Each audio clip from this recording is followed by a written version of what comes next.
যুগে যুগে বাংলাদেশ ক্রিকেটে এসেছেন একের পর এক দ্রুতগতির ফাস্ট বোলার।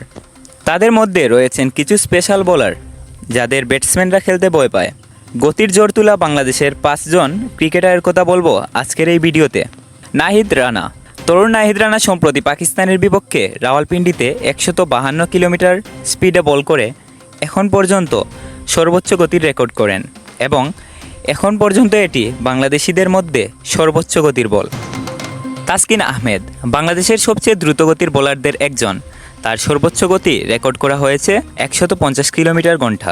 শুরু থেকেই তাসকিন নিজের গতি দিয়ে প্রতিপক্ষকে ধাক্কা দিয়েছেন।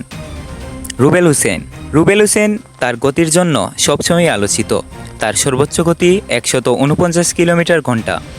2015 সালে বিশ্বকাপে রুবেল তার গতির আগুনে ভারতসহ বিভিন্ন দলকে নাস্তানাবুদ করেছেন।